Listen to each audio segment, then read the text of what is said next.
The war in Ukraine has entered a phase that looks very different from the one the world watched in 2022. Instead of focusing only on trenches and frontline advances, the conflict is increasingly being fought hundreds and sometimes thousands of kilometers behind Russian lines.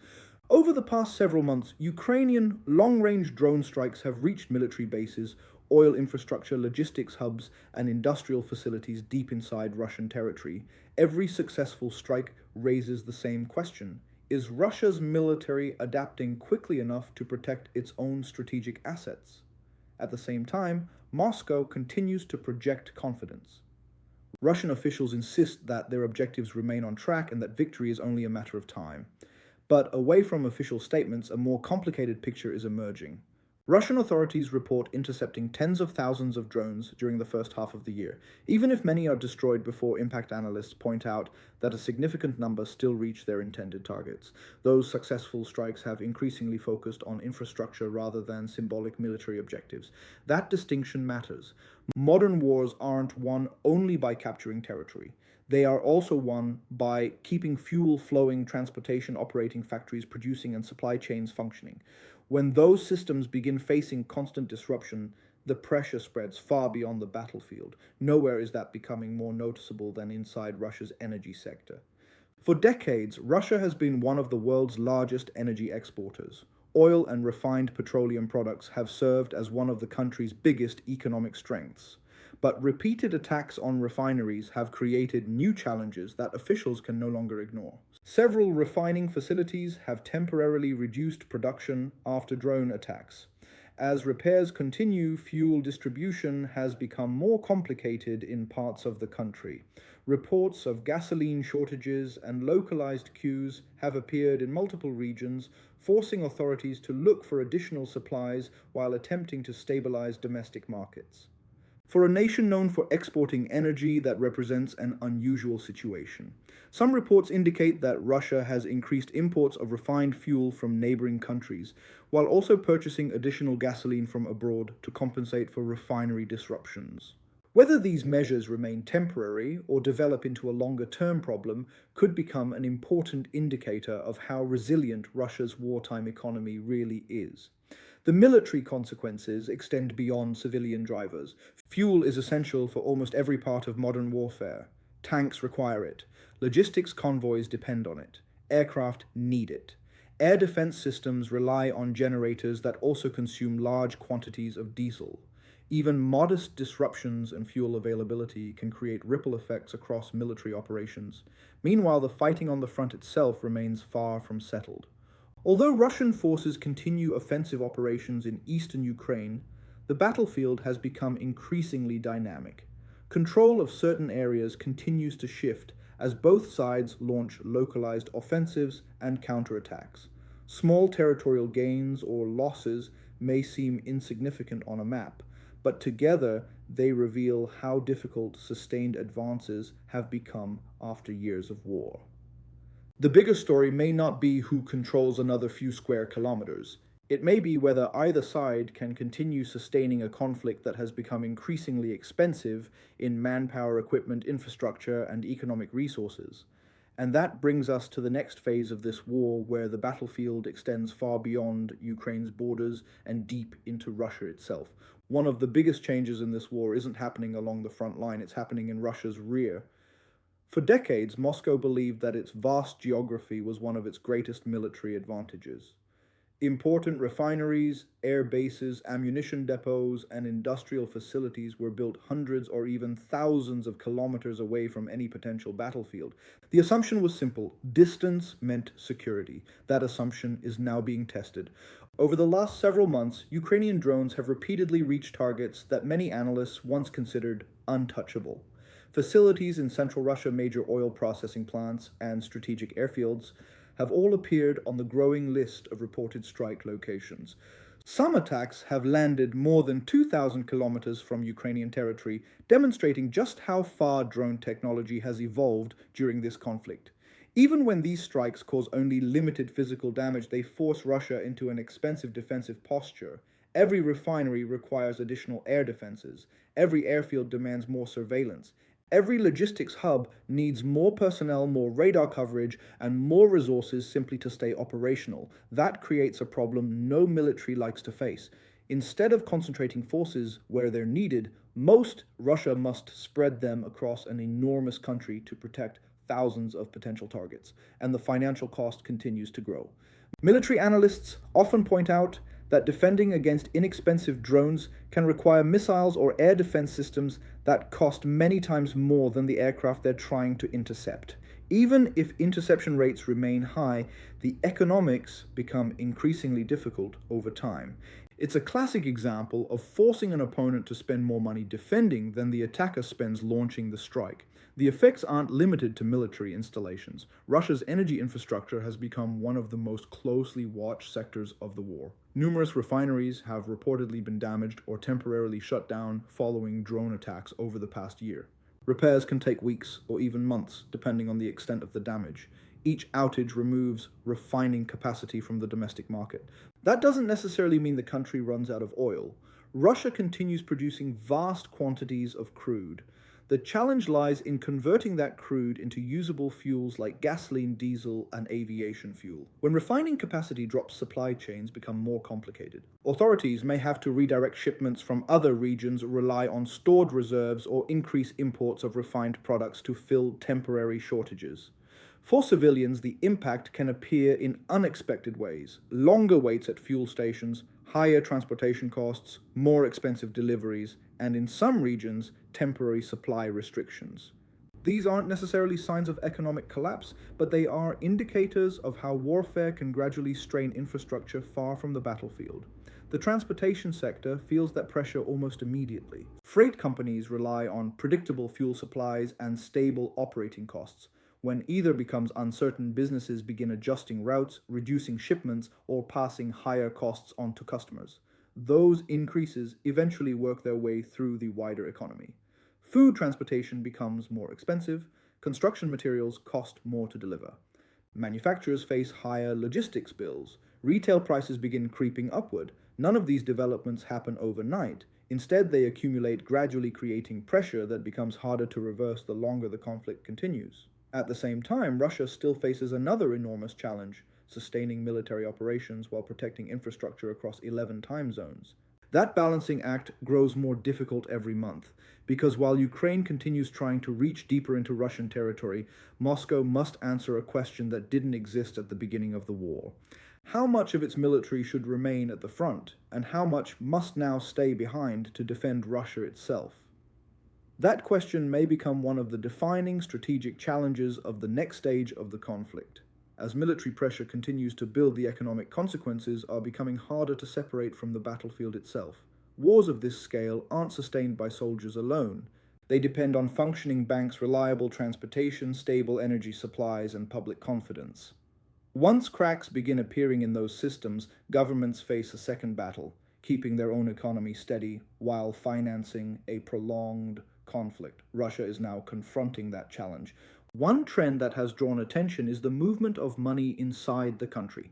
Financial data released over recent months shows that Russian households have withdrawn billions of dollars worth of cash from the banking system. Economists caution that cash withdrawals don't automatically signal panic, but they often reflect uncertainty. During periods of instability, people tend to keep more money on hand rather than leaving it in financial institutions. That uncertainty has multiple causes. Inflation remains a concern. Interest rates have stayed unusually high. Western sanctions continue limiting access to foreign technology and investment, and businesses must constantly adapt to changing wartime conditions. Individually, none of these issues is enough to overwhelm an economy the size of Russia's. Together, however, they create persistent pressure that becomes increasingly difficult to manage over time. Energy exports illustrate this balancing act. Russia remains one of the world's largest oil producers, and crude oil sales continue generating significant government revenue. But selling crude is only part of the equation. Refining it into gasoline, diesel, and aviation fuel and delivering those products efficiently is equally important. Recent disruptions at several refineries have complicated that process.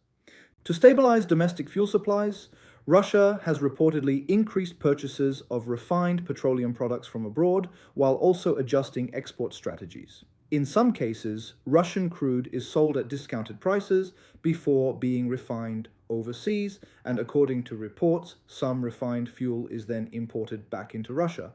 From a purely economic standpoint, that's far less efficient than processing the oil domestically. It also highlights how attacks on infrastructure can reshape supply chains without ever targeting the oil fields themselves. Meanwhile, officials continue trying to reassure the public. Government representatives insist that fuel markets remain under control and that shortages are temporary. Yet reports from several regions describing queues at filling stations and temporary supply limitations have fueled debate over the true scale of the disruption. Whenever official messaging differs from what people experience in everyday life, uncertainty tends to grow. That uncertainty extends well beyond fuel. Businesses planning future investments face difficult decisions when transportation costs fluctuate, labor shortages persist, and security risks continue rising. Some companies postpone expansion, others reduce hiring, some shift operations entirely. The cumulative effect is slower economic activity. At the same time, Russia continues devoting enormous financial resources to the war effort. Military production has expanded significantly, with factories operating at elevated capacity to replace battlefield losses and produce new equipment. While this supports defense industries, it also redirects labor capital and manufacturing capacity away from other parts of the civilian economy. Economists often describe this as one of the hidden costs of prolonged warfare. Resources don't disappear, they're simply redirected. But every ruble spent replacing destroyed equipment is a ruble that cannot be invested elsewhere. Every factory building armored vehicles is a factory producing fewer civilian goods. Every skilled worker entering defense production leaves one fewer worker available for the broader economy. None of this means Russia's economy is on the verge of collapse. Far from it. Large economies are capable of absorbing tremendous shocks. The more important question is whether these pressures continue accumulating faster than Russia can adapt to them. Because history has shown that long wars are often decided less by dramatic battlefield breakthroughs and more by which side proves capable of sustaining the conflict the longest. And that's exactly where attention is now shifting. The next phase of this war may depend just as much on industrial endurance and economic resilience as it does on military strategy. As the military campaign drags into another year, one reality is becoming increasingly difficult to ignore. This war is no longer confined to the front lines. It has evolved into a contest of endurance where logistics industry and public confidence are just as important as tanks and artillery. One of the clearest examples is the growing reach of Ukrainian drone operations. In the early stages of the invasion, strikes inside Russia were relatively rare. Today, they're becoming a routine part of the conflict.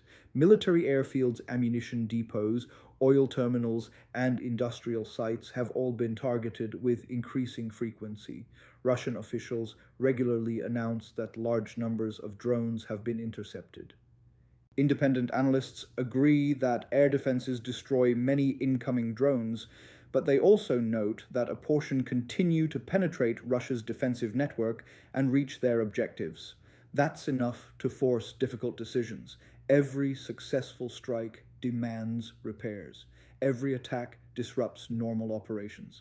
Every incident requires additional manpower and resources to prevent the next one. Over time, those costs begin to accumulate.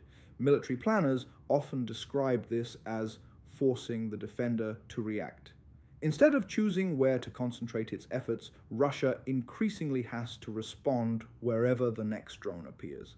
It's a strategy designed not necessarily to destroy everything, but to keep the opponent constantly off balance. At the same time, the human cost of the war continues to rise. Independent estimates of Russian military casualties vary significantly depending on the source, but nearly all agree that the losses have been substantial since the invasion began. Ukraine has also suffered heavy casualties, underscoring the enormous price both countries continue to pay after years of fighting. For Russia, replacing those losses has become an ongoing challenge. Recruitment campaigns have expanded, financial incentives for new volunteers have increased. Regional governments continue offering bonuses in an effort to attract recruits. While these measures help replenish manpower, they also increase the financial burden on the state budget. Equipment presents another challenge. Modern warfare consumes vehicles, artillery systems, missiles, and ammunition at extraordinary rates. Replacing damaged or destroyed equipment requires factories to operate continuously, while sanctions and export restrictions continue limiting access to certain foreign technologies. Russia has adapted by expanding domestic production and sourcing components through alternative supply routes, but maintaining that pace indefinitely becomes increasingly demanding. Meanwhile, Ukraine continues focusing on what military analysts often call deep strikes. Rather than concentrating exclusively on frontline positions, Ukrainian forces have increasingly targeted infrastructure that supports Russia's military operations. Refineries, fuel depots, rail hubs, command centers, and air bases have all become part of a broader strategy aimed at complicating Russia's ability to sustain the war. Whether those attacks ultimately prove decisive remains an open question. History suggests that strategic bombing campaigns rarely produce immediate results. Their effects tend to emerge gradually as supply chains become more strained. Maintenance takes longer, and resources must be diverted away from offensive operations. That's why the impact of each strike can't be measured by a single explosion. The real question is what happens after dozens or even hundreds of similar attacks over the course of a year. Can infrastructure be repaired quickly enough? Can production keep pace with demand? Can military logistics continue operating without major interruptions? Those are the questions both sides are now trying to answer, because modern wars aren't decided by one battle. They're decided by which country can continue fighting after months or years of constant pressure. And as this conflict enters its next stage, both Russia and Ukraine are betting that time is on their side. The outcome may ultimately depend not on who lands the biggest strike, but on who proves capable of absorbing the greatest amount of pressure without breaking.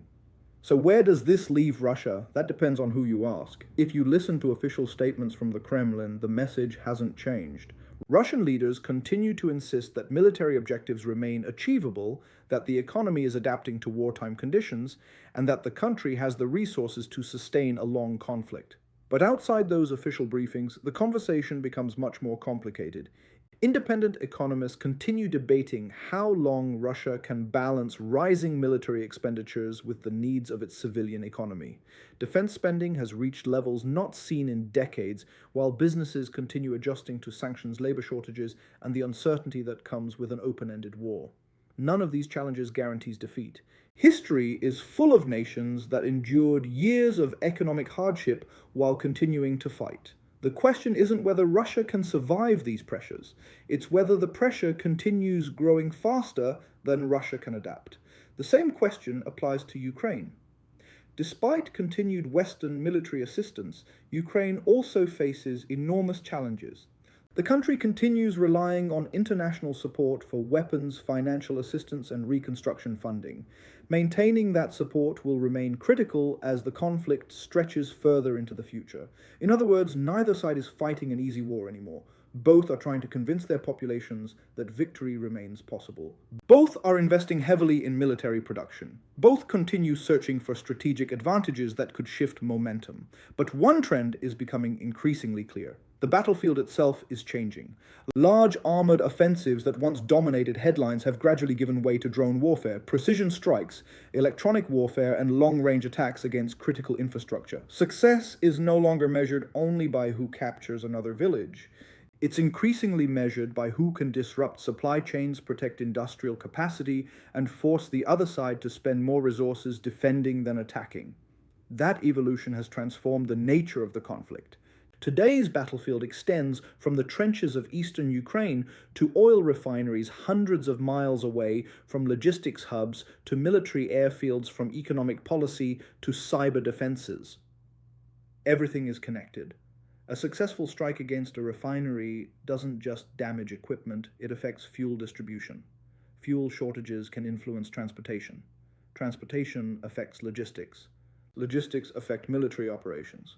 And military operations ultimately shape what happens on the front line. It's a chain reaction that both sides now understand better than ever. As the war enters yet another chapter, one conclusion stands out. Neither Russia nor Ukraine appears close to achieving a decisive military victory. Instead, both countries are engaged in a prolonged war of endurance, one that will likely be determined by industrial capacity, economic resilience, technological innovation, and the ability to sustain public support over time. The coming months may not produce dramatic breakthroughs that instantly change the map. Instead, they'll likely reveal something even more important: which side can continue adapting faster than its opponent. Because in modern warfare, adaptability is often just as valuable as firepower.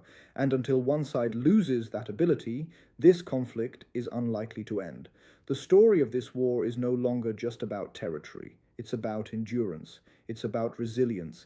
And it's about which nation can withstand the pressure of a conflict that has become far larger than anyone expected when it first began.